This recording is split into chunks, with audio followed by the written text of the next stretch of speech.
Bismillahirrahmanirrahim. Mohon maaf, tadi kami mendapati gangguan teknis. Ya, kini kita telah tersambung kembali.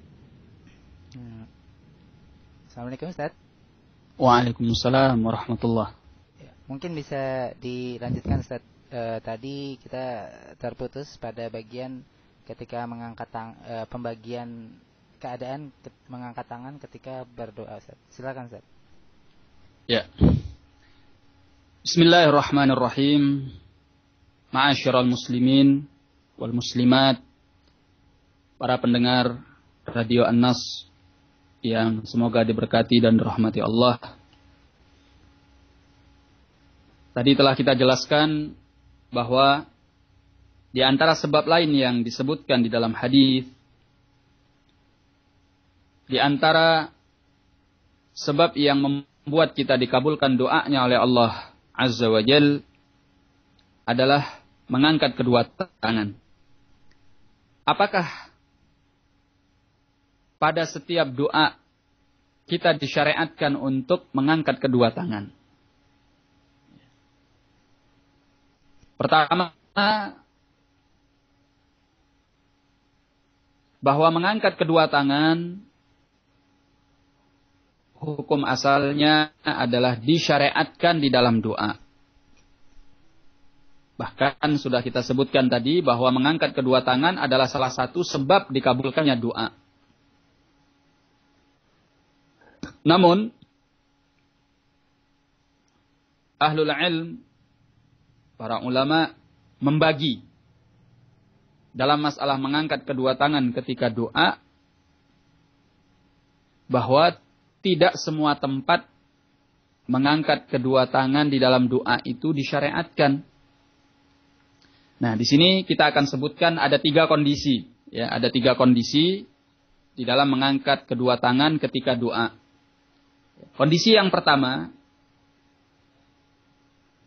adalah kondisi di mana datang dalil, nas yang syar'i, yang menunjukkan bahwa kita disyariatkan mengangkat kedua tangan ketika doa. Ya, seperti ketika seorang khatib melakukan al-istisqa, ya, doa minta hujan. Maka dia mengangkat kedua tangannya, demikian pula para makmum mengangkat kedua tangan mereka, meminta kepada Allah Azza wa Jalla. Hal ini sebagaimana diriwayatkan dalam Sahih Al-Bukhari dari hadis Anas bin Malik radhiyallahu an mengenai kisah seorang A'rabi, ya, seorang Arab Badui yang datang kepada Rasul sallallahu alaihi wasallam di hari Jumat. Dia masuk ke dalam masjid dalam keadaan Nabi sallallahu alaihi wasallam sedang berkhutbah. Maka dia meminta kepada Nabi sallallahu alaihi wasallam untuk melakukan doa meminta kepada Allah agar diturunkan hujan. Karena pada waktu itu telah terjadi kekeringan yang cukup panjang, tidak turunnya hujan. Maka Nabi sallallahu alaihi wasallam berdoa meminta hujan, melakukan al-istisqa. Maka Nabi sallallahu alaihi wasallam mengangkat kedua tangannya, meminta kepada Allah Azza wa Jal, dan disebutkan pula bahwa para sahabat radhiyallahu anhum mengangkat tangan-tangan mereka, mereka berdoa mengaminkan bersama Nabi sallallahu alaihi wasallam. Nah, ini disyariatkan untuk mengangkat kedua tangan, contohan dari Nabi sallallahu alaihi wasallam. Baik yang berdoa ataupun yang mengaminkan.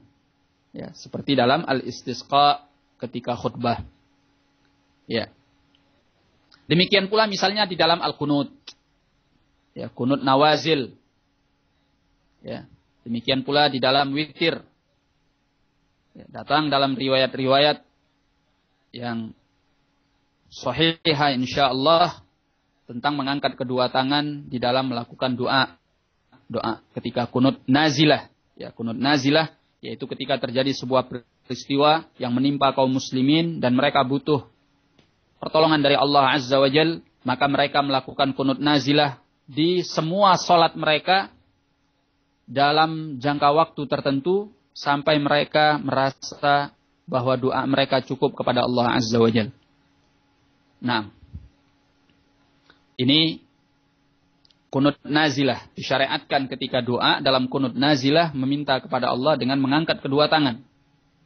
Ya. Demikian pula kunut witir, kunut salat witir. Nah, ini disyariatkan untuk mengangkat kedua tangan. Dan di tempat-tempat yang lain yang memang datang dalilnya menjelaskan tentang disyariatkannya mengangkat kedua tangan, maka kita mengangkat kedua tangan. Dan itu yang paling utama, mengangkat kedua tangan disebabkan ada dalilnya. Ini permasalahan yang cukup jelas. Kondisi yang kedua, barakallahu fikum, adalah di mana datang dalil, datang nas yang menunjukkan bahwa doa itu dilakukan oleh Nabi sallallahu alaihi wasallam tanpa mengangkat kedua tangan.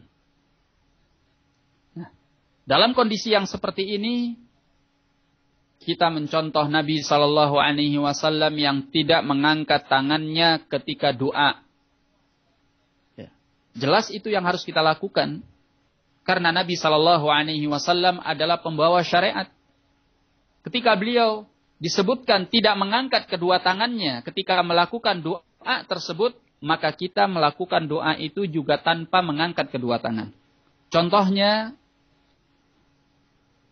ketika khutbatul Jum'ah, ya, khutbatul Jum'ah, yakni apabila seorang khatib berdoa dalam khutbatul Jum'ah, doa yang selain istisqa. Kalau doanya itu adalah doa minta hujan, ketika kaum muslimin ditimpa oleh kekeringan yang panjang, sebagaimana yang tadi telah disebutkan, justru yang disyariatkan adalah dia mengangkat kedua tangannya, sebagaimana perbuatan Nabi Shallallahu Alaihi Wasallam. Nah, tapi kalau selain doa al-istisqa, doa minta hujan, hukum asalnya doa dalam khutbatul Jum'ah itu dengan tanpa mengangkat kedua tangan. Sebab tidak satu pun diriwayatkan dari Nabi Shallallahu Alaihi Wasallam bahwa beliau mengangkat kedua tangannya ketika doa dalam khutbatul Jum'ah. Bahkan diriwayatkan dalam Sahih Muslim dari Amarah bin Ru'aibah bahwasanya dia pernah melihat Bishr bin Marwan. Bishr bin Marwan adalah salah seorang penguasa. Ketika berada di atas mimbarnya, dia mengangkat kedua tangannya ketika doa khutbatul Jum'ah. Ya. Maka Amarah bin Ru'aibah menanggapi sikap Bishr bin Marwan yang mengangkat kedua tangan ketika doa khutbatul Jum'ah ini. Kata beliau, qabbahallahu hatainil yadain. Laqad ra'aitu Rasulullah sallallahu alaihi wasallam ma yazidu ay yaqula bi yadihi hakadha wa asyara bi isbi'ihi al-musabbihah. Ya. Kata Amarah bin Ru'aibah, semoga Allah memperburuk kedua tangan ini, yaitu kedua tangan yang dipakai oleh Bishr bin Marwan untuk berdoa ketika khutbatul Jum'ah. Ya. Diingkari oleh Amarah bin Ru'aibah. Kata beliau, laqad ra'aitu Rasulullah sallallahu alaihi wasallam, aku melihat Rasulullah sallallahu alaihi wasallam ma yazidu ay yaqula bi yadihi hakadha. Aku melihat beliau tidak lebih melainkan hanya melakukan demikian dengan tangannya. Kemudian Amarah bin Ru'aibah mengisyaratkan dengan jari telunjuknya. Jadi ketika itu Amarah bin Ru'aibah hanya memperhatikan Nabi sallallahu alaihi wasallam mengangkat jari telunjuknya saja. Ya. Nah, inilah yang hendaknya kita lakukan. Mengangkat jari telunjuk ketika mengucapkan doa dalam khutbatul Jum'ah, bukan mengangkat kedua tangan. Nah, dan mengangkat kedua tangan itu tidak disyariatkan, tidak diperbuat oleh Nabi sallallahu alaihi wasallam, maka janganlah kita angkat kedua tangan kita. Demikian pula doa dalam sujud. Ya, doa dalam sujud jangan mengangkat kedua tangan. Dan saya kira tidak ada orang yang melakukan itu. Ya, karena memang tidak ada dalilnya dan tidak dilakukan oleh Nabi sallallahu alaihi wasallam mengangkat kedua tangan ketika doa di dalam sujud. Ya, demikian pula doa di antara dua sujud. Demikian pula doa ketika tasyahudil akhir, tasyahud yang terakhir, dan apa yang semacam itu. Yang tidak diriwayatkan dari Nabi sallallahu alaihi wasallam melakukan doa dengan mengangkat kedua tangan. Ya. Diriwayatkan bahwa Nabi tidak mengangkat kedua tangannya, maka kita tidak mengangkat kedua tangan kita. Ini kondisi yang kedua. Kondisi yang ketiga, barakallahu fikum, yaitu kondisi di mana tidak ada dalil. Ya. Tidak ada dalil yang menunjukkan apakah doa itu diangkat kedua tangan padanya atau tidak. Ya. Apakah Nabi mengangkat kedua tangan padanya atau tidak. Ya. Tidak ada dalil yang menjelaskan. Cuma doanya saja yang sampai kepada kita. Maka dalam hal yang seperti ini, kondisi yang ketiga, hukum asalnya adalah kita mengangkat kedua tangan kita. Jadi kalau ada doa atau doa secara umum yang memang tidak ada dalil yang menyebutkan secara khusus apakah Nabi mengangkat kedua tangannya atau tidak mengangkat, hukum asalnya adalah kita mengangkat kedua tangan kita. Dalilnya adalah sabda Nabi sallallahu alaihi wasallam dalam riwayat Ibn Majah rahimahullah, ya, di mana Nabi sallallahu alaihi wasallam menyatakan innallaha hayyun karim. Sesungguhnya Allah itu adalah zat yang maha pemalu dan pemurah. Yastahi min 'abdihi idza rafa'a ilaihi yadayhi ay yaruddahuma sifra. Allah itu malu apabila ada seorang hamba mengangkat kedua tangannya kepadanya ay yaruddahuma sifra, bahwa Allah mengembalikan kedua tangannya dalam keadaan kosong, hampa, tidak diberi oleh Allah Azza wa Jalla. Ya. Hadis ini secara umum menunjukkan bahwa hukum asal dalam doa adalah mengangkat kedua tangan. Kecuali kalau datang dalil bahwa Nabi sallallahu alaihi wasallam tidak mengangkat kedua tangannya dalam doa itu, maka kita tidak mengangkatnya. Nah, kalau datang dalil bahwa Nabi mengangkat kedua tangannya di dalam doa tersebut, penekanannya semakin kuat. Ya, penekanannya semakin kuat untuk kita mengangkat kedua tangan kita dalam doa. Inilah tiga keadaan dalam mengangkat kedua tangan ketika doa. Ini disebutkan oleh Syekh Muhammad bin Saleh Al-Utsaimin rahimahullahu taala. Nah,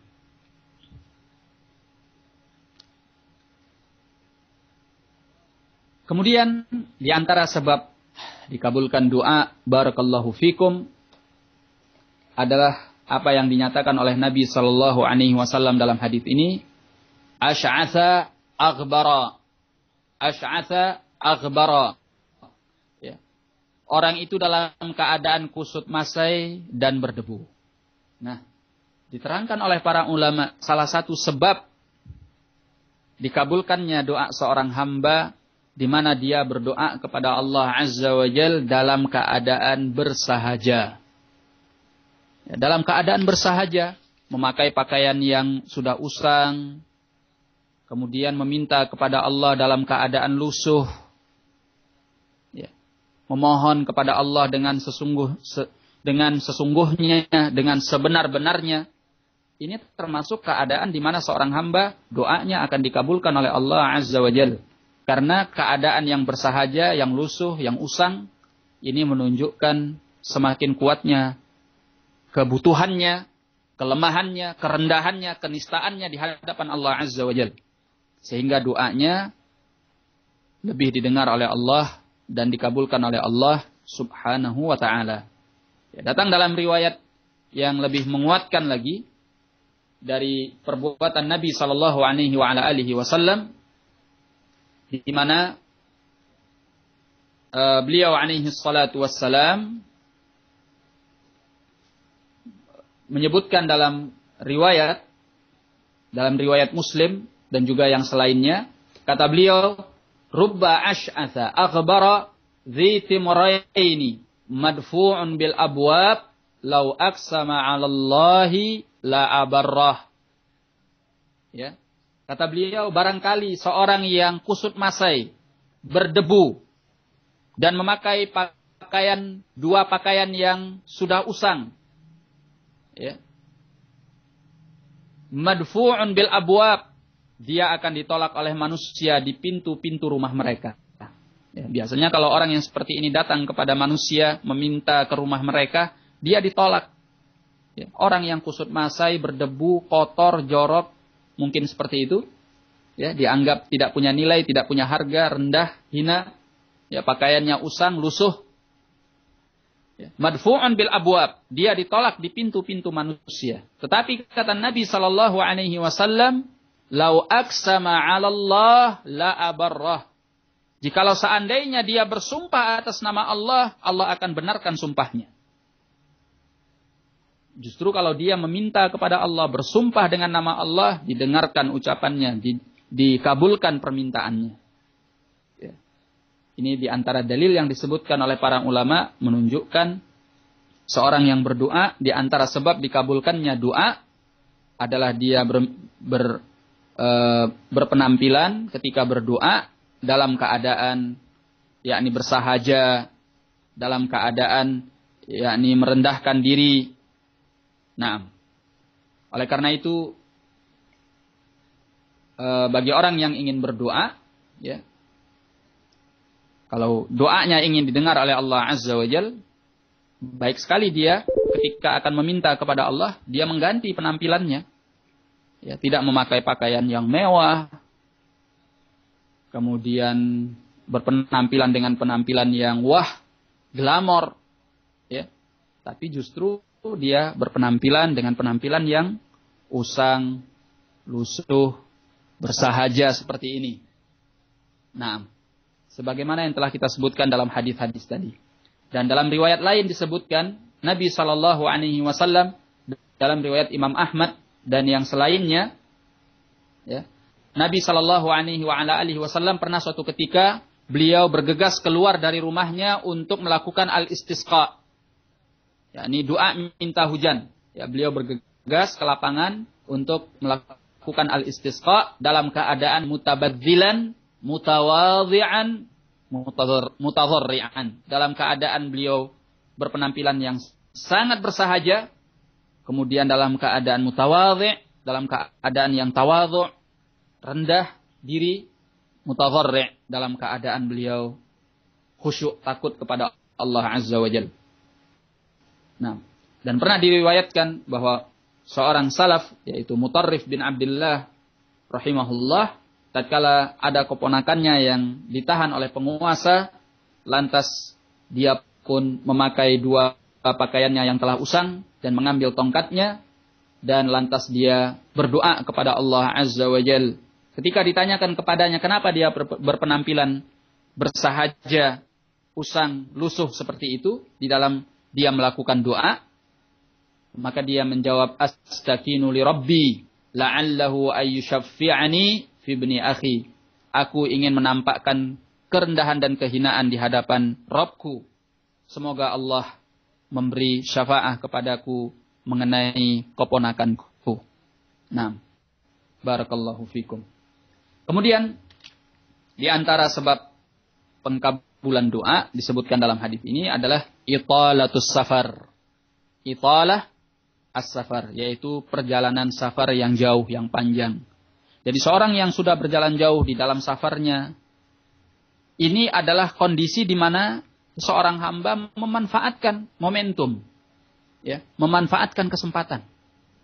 Ketika dia safar dalam perjalanan jauh, dia jauh dari negerinya, dia jauh dari rumahnya, dia jauh dari keluarganya, ya, hendaknya dia banyak berdoa, meminta kepada Allah apa yang dia ingin minta dari kebutuhannya, dari hajatnya. Karena dalam kondisi yang seperti itu, seorang hamba sedang memiliki sebab dikabulkan doanya oleh Allah Azza wa Jal. Karena dia dalam keadaan lemah, dalam keadaan tidak mampu, sebagai orang asing yang jauh dari tempat tinggal, yang jauh dari keluarga, yang jauh dari harta. Ya. Dia gunakan kesempatan untuk doa. Kata Nabi sallallahu alaihi wa ala alihi wasallam, sebagaimana dalam hadis Abi Hurairah, ya, hadisnya hasan, diriwayatkan oleh Abu Daud dan yang selainnya, kata Nabi, "Thalathu da'awatin mustajabat." Ada 3 doa yang mustajab, la syakka fihin. Tidak diragukan lagi tentang pengkabulan 3 doa ini. Yang pertama, da'watul mazlum, doa orang yang terzalimi. Yang kedua, da'watul musafir, doa orang yang sedang dalam keadaan safar, perjalanan jauh. Wa da'watul walid liwaladihi, dan doa kebaikan orang tua kepada anaknya. Nah, ini doa yang dikabulkan oleh Allah Azza wa Jalla. Jadi di dalam hadis ini ada disebutkan 4, yaitu dalam keadaan safar, ya, perjalanan jauh, kemudian dalam keadaan lusuh, usang, bersahaja, ya, seperti yang disebutkan dalam hadis, kusut masai dan berdebu. Kemudian yang ketiga adalah mengangkat kedua tangan dengan rincian yang telah kita sebutkan. Kemudian yang keempat adalah mendesak berulang-ulang kali meminta kepada Allah Subhanahu wa ta'ala. Alhamdulillahirabbil alamin. Mungkin ini yang bisa kita ambil dalam pertemuan dan pelajaran kali ini.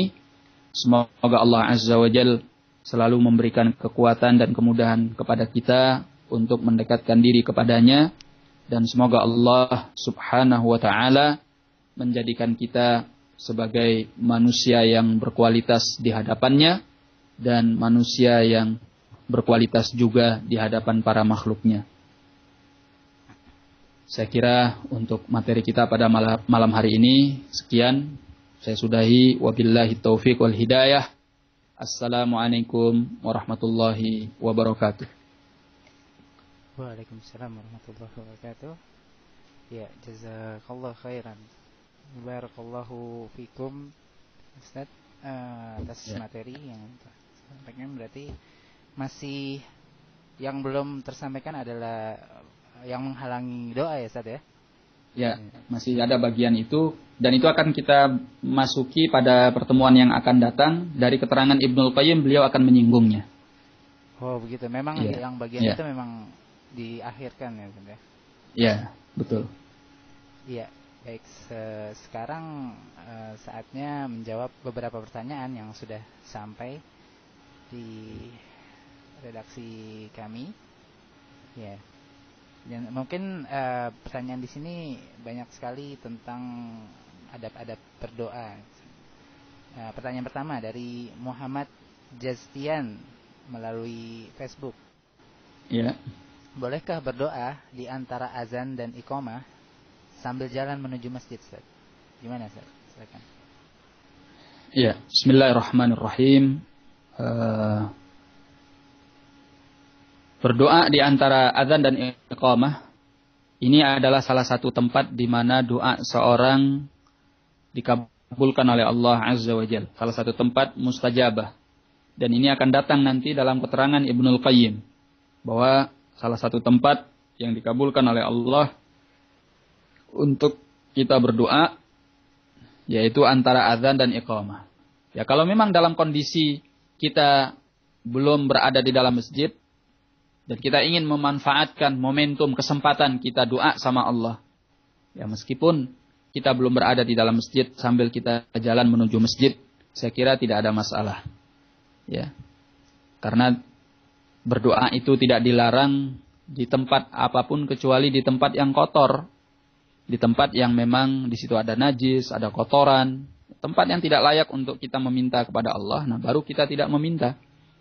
Tapi di tempat-tempat yang selain itu, ya secara hukum umumnya, hukum asalnya doa itu boleh saja dipanjatkan dimanapun kita berada. Walaupun yang utama adalah kita mengucapkannya di tempat seperti masjid, ya, dan sebagainya. Wallahu a'lam bishawab. Nah, mungkin bisa pertanyaan tambahan, Ustaz. Kalau kaifiatnya sendiri misalnya bagaimana, Ustaz? Apa boleh dia berhenti di jalan sambil kan datang tuh, Ustaz, anjuran untuk menengadahkan tangan gitu, Ustaz? Atau sambil jalan? Artinya begini. Kalau memang kondisinya memungkinkan untuk dia berhenti dan mengangkat kedua tangannya meminta kepada Allah, ya boleh saja. Atau dia sambil jalan, sambil dia mengucapkan secara pelan dan juga di dalam hatinya dia meminta kepada Allah juga boleh.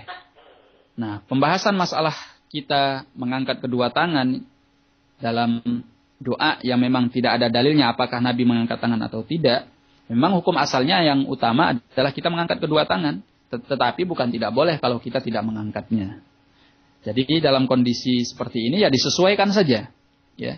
Jangan sampai menimbulkan fitnah atau membahayakan kepada diri orang yang berdoa.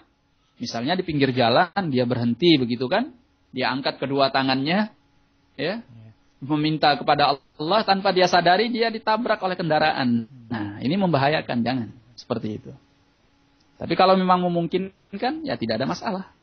Selama tidak menimbulkan fitnah untuk orang yang berada di sekitarnya. Jangan orang nanti salah paham. Ya. Barakallahu fiik. Wallahu a'lam. Masya Allah. Jawaban yang jadi lapang aja ya, Ustaz, ya. Asal tidak menimbulkan bahaya. Ya, jangan sampai menimbulkan bahaya dan fitnah. Silakan. Ya, pertanyaan berikutnya dari saudara Toha melalui Facebook. Apakah boleh berdoa saat sujud dengan doa yang ada di dalam Al-Qur'an? Silakan, Ustaz. Ya. Adapun masalah berdoa di dalam sujud dengan doa yang ada di dalam Al-Quran, hukum tentang masalah ini kita bagi kepada dua bahagian. Ya. Bahagian yang pertama adalah doa dengan yang disebutkan di dalam Al-Quran adalah terlarang, ya, apabila kita berniat membaca Al-Quran. Ya. Jadi kalau kita mengucapkan doa itu dengan niat membaca Al-Quran di dalam sujud, itu mamnu'. Perkara yang terlarang. Karena Nabi SAW melarang seseorang membaca Al-Quran di dalam sujudnya. Ya. Tetapi, kalau dia tidak berniat untuk membaca Al-Quran, niatnya adalah doa sama Allah. Nah, kebetulan doa yang dia pakai itu adalah doa yang disebutkan di dalam Al-Quran, maka tidak mengapa insyaAllah. Ini pendapat Syekh Muhammad bin Saleh Al-Utsaimin rahimahullah yang saya ingat. Dan sebaiknya, ya, supaya tidak tersamarkan antara membaca Al-Quran atau tidak membaca Al-Quran, ya, dia ubah sedikit kalimat doanya tersebut. Karena memang dia niatnya bukan membaca Al-Quran, tapi doa. Ya. Nah, doa boleh dengan lafaz, walaupun itu datangnya dari kita. Tidak mesti harus pas dengan apa yang ada dalam Al-Quran. Nah, supaya tidak tersamarkan dengan membaca Al-Quran, kita rubah sedikit kalimatnya. Seperti misalnya kalau dalam Al-Quran disebutkan, Ya Rabbana. Ya. Nah, kita mengatakan, Ya Rabbi. Seperti itu. Nah, ini insya Allah lebih menjaga. Wallahu a'lam bishawab. Ini kondisi yang pertama. Kondisi yang kedua, bahwa yang terbaik tentunya supaya kita tidak tercampurkan atau tidak tersamarkan dengan membaca Al-Quran atau ayat Al-Quran, ya kita memilih doa yang selain itu. Ya, kalau misalnya kita hafal doa yang lain yang juga mengandung kebaikan yang kita butuh kepadanya. Kan banyak sekali doa-doa dari Nabi SAW yang Masya Allah. Ya. Maka kita membaca apa yang dibaca oleh Nabi SAW yang kebaikannya Masya Allah. Biasanya doa-doa Nabi itu simple, pendek, singkat, tapi padat. Kandungannya Masya Allah. Mengandung kebaikan dunia dan akhirat. Nah, wallahu a'lam bishawab. Baik, itu. Baik. pertanyaan berikutnya dari Saudari Indah Nurnaningsih melalui Facebook. Assalamualaikum. Jika ada seorang pelajar yang biasa-biasa saja IQ dan kepintarannya, di sini ditekankan mustahil bisa menjadi juara gitu, tapi ternyata bisa menjadi yang terbaik dalam suatu kelas. Apakah hal tersebut karena pengaruh dari doa ibu juga? Dan berikutnya, bagaimana mengenai pengaruh doa ayah? Syukran, Ustaz. Silakan, Ustaz. Ya, itu yang tadi telah kita singgung ya, bahwa doa itu Masya Allah bisa mengubah takdir seseorang. Sebagaimana disebutkan dalam hadis tadi, la yaruddu al-qadar illa doa. Tidak ada yang bisa menahan atau menolak takdir kecuali doa. Orang ini kelihatannya tidak pintar, kemampuannya pas-pasan, tapi dengan doa, ya barangkali juga doa daripada orang tuanya. Di mana tadi sudah kita bacakan hadis, doa orang tua itu didengar oleh Allah, dikabulkan oleh Allah. Ya. Doaul walid liwaladihi. Da'watul walid liwaladihi. Doa orang tua untuk kebaikan anaknya. Apakah itu bapak ataupun ibu? Ya, yang penting doa orang tua didengarkan oleh Allah Azza wa Jalla, dikabulkan oleh Allah untuk kebaikan anaknya. Nah, maka bisa jadi apa yang dikatakan dalam pertanyaan tadi, ya seperti itu adanya. Ya, pengaruh doa memberikan kebaikan kepada seorang anak dengan seizin Allah Azza wa Jalla. Dan saya tekankan sekali lagi, bukan doa itu yang mengubah takdir dalam makna yang sesungguhnya. Takdirnya berubah di Lauhil Mahfuz sana, di dalam catatan takdir. Tidak, ya. Dinyatakan bahwa doa itu mengubah takdir, itu sesuai dengan ketidaktahuan kita. Karena kita tidak tahu, yang tadinya kita lihat biasa-biasa saja, tapi kan kita tidak tahu takdir kita, apa yang tertulis dalam Lauhil Mahfuz. Dalam Lauhil Mahfuz. Nah, kita disyariatkan doa. Semoga yang di dalam Lauhil Mahfuz itu berikutnya yang akan datang, kita ditakdirkan dengan sesuatu yang baik, sesuatu yang bermanfaat. Ya, dan itu bisa kita capai melalui doa. Nah, sedangkan apa yang tercatat di dalam Lauhil Mahfuz tidak akan pernah berubah. Semuanya sudah dicatat. Bahkan telah dituliskan bahwa si fulan atau si fulanah ini, dia akan, yang tadinya dia biasa-biasa saja, kemudian dia akan berdoa, meminta kepada Allah untuk dia diberi kecerdasan, diberi kemudahan dan sebagainya. Dan Allah kabulkan itu. Sehingga dia menjadi orang yang cerdas, orang yang pintar, orang yang berhasil dan lain sebagainya. Jadi semuanya sudah tercatat lengkap di dalam Al-Lauhil Mahfuz. Apa yang terjadi di alam ini dari awalnya sampai hari kiamat kelak. Nah, jadi ketidaktahuan kita seolah-olah membuat doa itu bisa mengubah takdir. Padahal karena kita yang tidak tahu. Nah, kita berharap dengan doa, takdir kita ke depannya akan lebih baik dari apa yang kita alami sekarang. Itu. Wallahu a'lam bishawab. Ya. Baik. Ya. Barakallahu fikum. Kita berlanjut kepada pertanyaan berikutnya. Dari Ummu Fakih Eli melalui Facebook. Ya, mungkin pertanyaannya agak unik, Ustaz. Ya, Bismillah. Ana mau tanya, bolehkah kita berdoa kepada Allah agar suami tidak poligami? Barakallahu fiik. Silakan, Ustaz. Nah, ini pertanyaan yang luar biasa.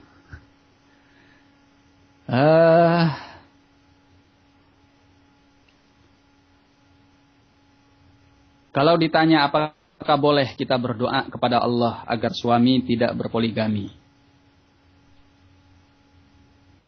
Saya hanya menyarankan, ya. Saya hanya menyarankan sesuatu yang mungkin lebih baik daripada itu. Karena begini, artinya kita ini manusia. Dalam keadaan kita tidak mengetahui perkara gaib. Kita tidak mengerti apa yang akan terjadi pada kita. Kita tidak mengerti di mana letak kebaikan dan di mana letak keburukan. Seorang istri dia tidak tahu.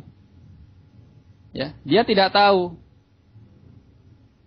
untuk yang akan datangnya untuk apa yang akan dia hadapi. Apakah kebaikan itu terletak di dalam suaminya berpoligami atau suaminya tidak berpoligami? Sekarang kalau kita tanya para istri, ya, apakah yang setuju dengan suaminya berpoligami atau yang tidak setuju, kita mengajukan sebuah pertanyaan kepada mereka. Ya, pertanyaan itu, apakah Anda tahu bahwa ketika suami Anda tidak berpoligami, di dalamnya ada kebaikan? Ya. Atau ketika dia berpoligami, di dalamnya ada kebaikan? Ya. Yang jelas, hukum asalnya tidak ada seorang pun yang mengetahui letak kebaikan itu di mana. Ya. Apakah suaminya berpoligami atau tidak berpoligami? Ya. Dan kalau ditinjau dari sisi syariatnya, Allah memberikan izin kepada para suami untuk berpoligami. Ya. Dan tentunya ketika Allah memberikan izin kepada para lelaki untuk melakukan poligami, Allah itu tidak mensyariatkan sesuatu secara sia-sia. Tanpa ada kemanfaatan, tanpa ada kemaslahatan. Ya. Tanpa ada kebaikan di dalamnya. Ketika Allah mensyariatkan sesuatu, pastilah ada kebaikan di dalamnya. Pastilah ada kemaslahatan di dalamnya. Pastilah ada kemanfaatan yang luar biasa di dalamnya. Kita tahu atau kita tidak tahu, kita setuju atau kita tidak setuju, kita terima atau kita tidak terima. Tapi sebagai seorang mukmin atau mukminah yang baik, ya, yang paling terpenting jangan sempat kita punya prinsip atau punya keyakinan atau punya sikap menolak apa yang disyariatkan oleh Allah. Oh, saya tidak menolak. Baik, bagus. Kalau Anda tidak menolak syariat poligami, itu selamat bagi agama Anda. Karena kalau Anda menolak syariat Allah, hukumnya kufur, kafir kepada Allah. Tinggal masalahnya, Anda tidak tahu untuk kasus suami Anda secara khusus, apakah yang lebih baik dia berpoligami atau tidak. Ya. Nanti apa yang akan terjadi dengan berpoligami atau tidak, Anda tidak tahu. Ya. Yang penting, mintalah kepada Allah apa yang terbaik untuk Anda. Kalau memang yang terbaik untuk Anda adalah nantinya suami berpoligami, ya Allah, berikanlah kebaikan itu untuk keluarga kami. Tapi kalau memang yang terbaik, ya, nantinya adalah suami Anda tidak berpoligami, mintalah kepada Allah, ya Allah, berikanlah kebaikan kepada keluarga kami. Jadi meminta yang terbaik, begitu loh. Karena kalau dia meminta supaya suaminya tidak ditakdirkan oleh Allah untuk berpoligami, wah subhanallah, ya. Bisa jadi kan timbul masalah karena akibat itu. Ya, misalnya suaminya selingkuh, suaminya main perempuan dengan cara yang haram. Apalagi seperti kondisi sekarang ini. Segala fasilitas ada, segala sarana terbuka, ya. Kesempatan di sekelilingnya ada. Ya, dalam keadaan kondisi zaman yang rusak seperti ini, oh, subhanallah.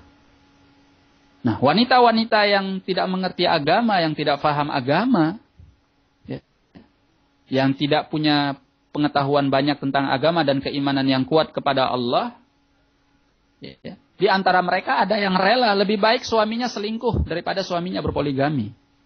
Ya. Kalau suaminya jajan paling sekali dua kali selesai urusannya, tidak ada tanggung jawab selepas itu. Ya, tapi kalau poligami, dia merasa tersaingi, dia merasa sakit hati, merasa bahwa akan ada yang mengambil bahagiannya dari harta suaminya dan lain sebagainya. Subhanallah. Ya. Ini adalah kejahilannya, kebodohan. Ini sangat berlawanan dengan syariat Allah Azza wa Jalla. Oleh karena itu mintalah yang terbaik. Mintalah yang terbaik.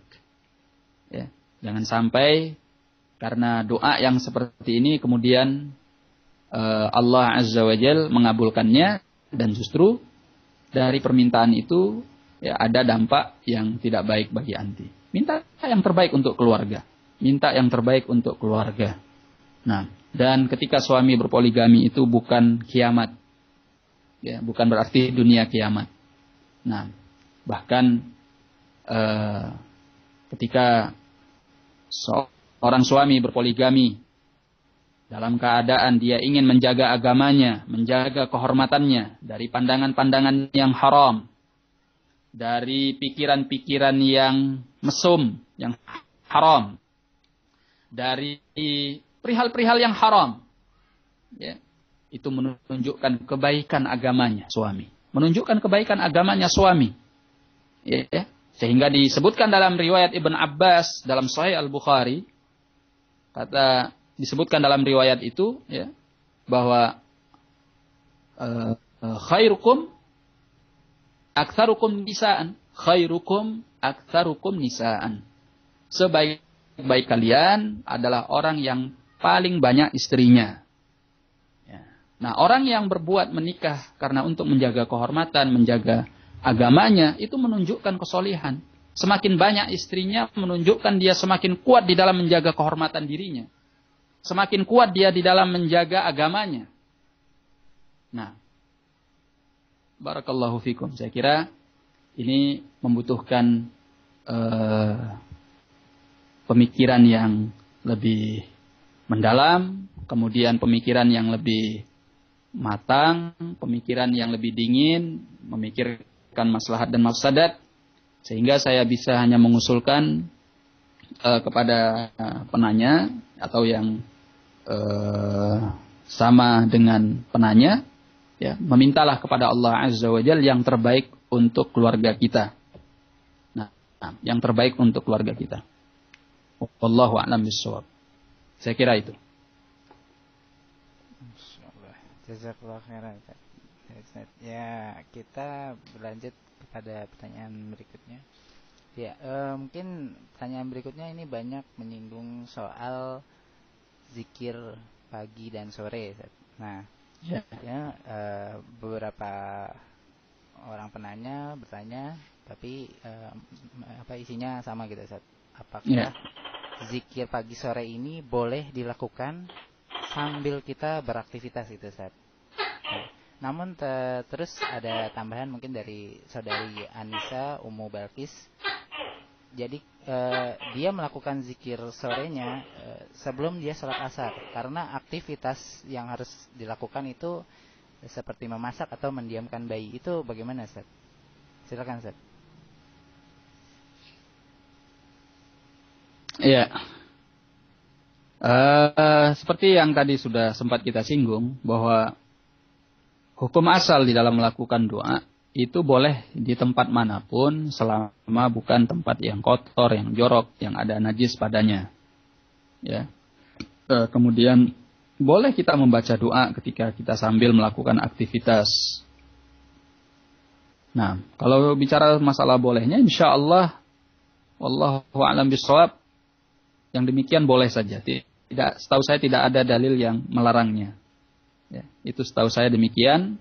Walaupun kalau kita ingin bicara yang lebih utama, yang lebih afdal, tentunya kita berdoa, kita berzikir dalam keadaan kita tenang, nyaman, tentram, dalam keadaan hati kita konsentrasi, jiwa kita berada di dalam doa kita, sehingga doa itu lebih mantap dan didengar oleh Allah Azza wa Jalla. Dan sudah kita sebutkan di dalam pembahasan yang lalu bahwa salah satu penghalang doa itu mendatangkan kemanfaatannya adalah seorang berdoa dalam keadaan hatinya lalai, lengah, tidak berada di dalam doanya.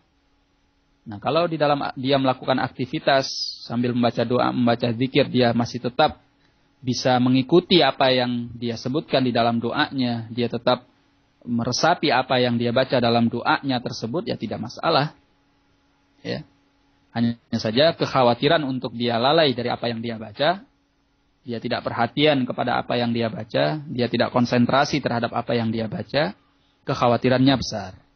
Nah, jadi ini yang bisa saya jawab tentang pertanyaan tersebut.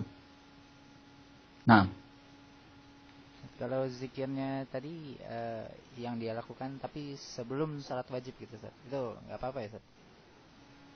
Ya, sebetulnya tidak masalah, tidak masalah.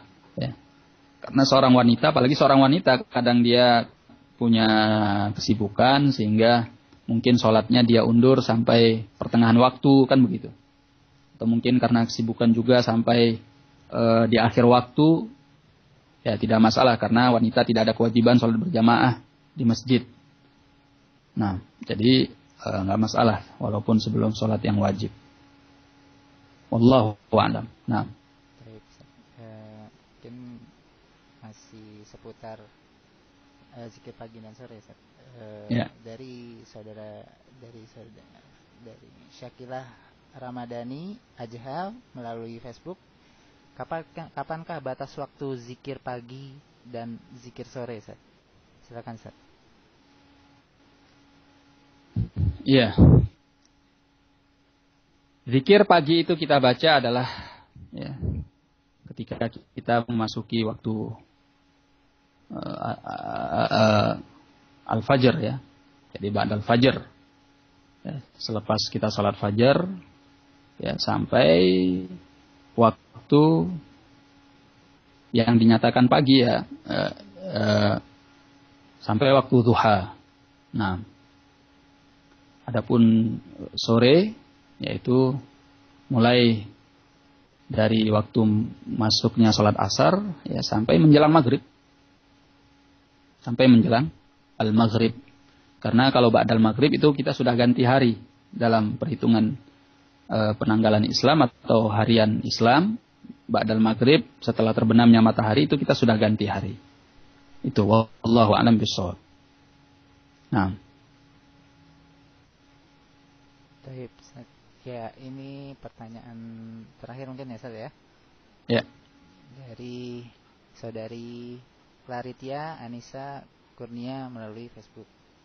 Maaf Ustaz, saya mau tanya. Berdoa adalah ibadah dan ibadah harus sesuai dengan contoh dari Rasulullah Shallallahu Alaihi Wasallam. Lantas, bagaimana hukumnya jika kita berdoa tentang sesuatu yang tidak ada contohnya dari Rasulullah dan kita karang sendiri? Seperti meminta sesuatu yang kita inginkan.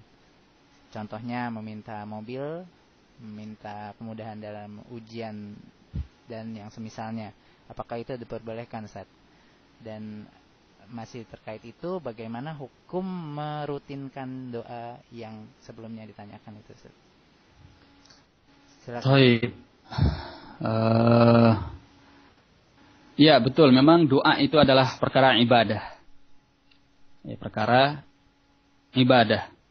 Artinya kalau itu ibadah, tentunya harus ada syariat dari Nabi Sallallahu Alaihi Wasallam.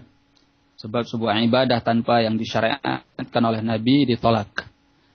Nah, dalam masalah ini Nabi Sallallahu Alaihi Wasallam itu mengajari kita tentang dua hal. Hal yang pertama, ada doa yang memang khusus diajarkan oleh Nabi Sallallahu Alaihi Wasallam. Jadi dalam syariat doa ada syariat yang memang itu doa yang diajarkan oleh Nabi, baik lafadznya, waktunya, ya tata caranya, kesempatannya, memang datang dari Nabi Sallallahu Alaihi Wasallam penjelasannya. Nah, di dalam syariat juga ada doa-doa yang sifatnya umum yang kita dibebaskan untuk meminta apa saja. Nah, contohnya seperti Nabi Sallallahu Alaihi Wasallam mengatakan kepada kita kaum muslimin, ya, kata beliau, wa ammas sujud fa'aksiru minad du'a faqaminun ayyustajabalakum. Adapun di waktu sujud, maka perbanyaklah doa. Semoga doa itu lebih pantas untuk dikabulkan bagi kalian. Karena memang waktu sujud adalah waktu di mana seorang hamba paling dekat dengan Rabb-nya, dengan Allah Azza wa Jalla. Nah, di sini tidak disebutkan kita harus doa apa gitu loh. Nah, berarti kan ajaran syariat Nabi Sallallahu Alaihi Wasallam bersifat umum. Kita boleh doa apa saja yang kita inginkan. Nah, yang seperti ini boleh kita meminta apa saja. Meminta kemudahan, rezeki, ya, meminta kemudahan yang lain. Boleh kita minta. Ya, meskipun ya, apa yang kita minta dari kebaikan dunia dan akhirat itu kalau kita mau kembali kepada doa-doa Nabi Sallallahu Alaihi Wasallam, ya, secara umum itu sudah ada. Ya, banyak sekali doa-doa Nabi yang Masya Allah mengandung kebaikan dunia dan akhirat. Tapi kalau memang kita ingin sesuatu yang lebih spesifik dengan kebutuhan kita, seperti misalnya kemudahan dalam ujian, ya, artinya yang dimaksud adalah ujian sekolahan, ya tidak apa-apa kita minta. Ya, karena memang Nabi memberikan kebebasan untuk kita meminta. Perbanyaklah doa, kata Nabi. Silahkan kita minta. Jadi seperti itu. Wallahu a'lam bishawab. Nah. Baik, Ustaz. Jazakallahu khairan, Ustaz. Ya. Ya, dengan pertanyaan terakhir tadi, maka berakhirlah edisi pelajaran obat hati pada hari ini. Ya, mungkin sebelumnya saya bisa disampaikan rangkuman dan nasihat penutup. Silakan, Ustaz. Adapun kesimpulan kita untuk pelajaran kita kali ini bahwa ada 4 sebab yang membuat doa seorang hamba dikabulkan oleh Allah. Yang langsung di dalam keterangan Ibnul Qayyim yang telah kita pelajari, yang pertama yaitu sikap al-ilhah, mendesak dengan berulang-ulang kali dalam melakukan doa. Ya, termasuk berulang-ulang kali di dalam doa mengucapkan kalimat kata Rabb, yang meminta kepada Allah dengan mengatakan Ya Rabbi atau Ya Rabbana berulang-ulang kali.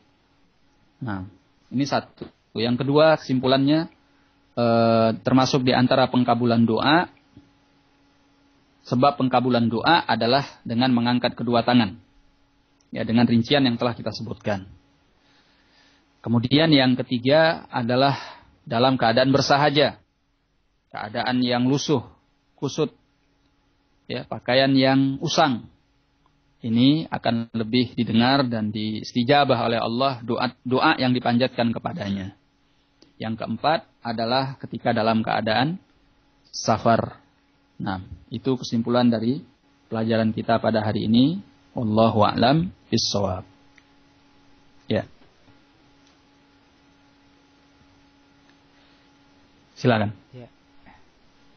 Baik, jazakumullah khairan kepada Ustaz, pada pendengar sekalian, rahimani wa rahimakumullah. Baik, sebelum kami undur diri, ya, sebelumnya kami meminta maaf tadi dalam tengah-tengah pelajaran mengalami gangguan teknis. Itu dari kami pihak Anas Radio. Nah, kemudian ada berita gembira untuk pelajaran yang akan diadakan pada Sabtu pekan depan, yaitu bertepatan pada tanggal 6 Muharram 1435 Hijriah atau 9 November 2013 Masehi. Ya, Al-Ustaz Abdul Muti akan berkunjung dan mengisi pelajaran mengenai ruqyah. Ya, pelajaran ini ya telah ada bukunya dan telah beliau susun, sudah terbit alhamdulillah. Nah, pelajaran tersebut akan diselenggarakan selama 1 hari di Masjid Al-I'tisam Sudirman, Jakarta.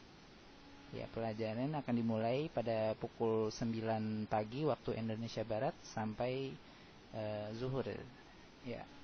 Dan akan disiarkan langsung di Anas Radio. Dan kami juga menghimbau kepada para pendengar untuk menyebarkan informasi tersebut dan tentunya menyarankan dan mengajak pada para pendengar yang berada di sekitaran, yang berada di Jakarta dan sekitarnya untuk mendatangi langsung gitu. Ya, siapa tahu mungkin pertanyaan-pertanyaan para pendengar dan para jamaah akan terjawab terkait permasalahan ruqyah. Nah, di sini ada yang menarik, ada tagline-nya obat kerasukan jin dan selainnya. Nah, buku yang beliau susun ini sudah bisa dipesan. Anda boleh memesannya dengan menghubungi nomor handphone 085716840444. Saya ulangi, ya, untuk pemesanan buku bisa menghubungi 085716840444 atau dengan nomor 081316623083. Baiklah, cukup sekian dari kami.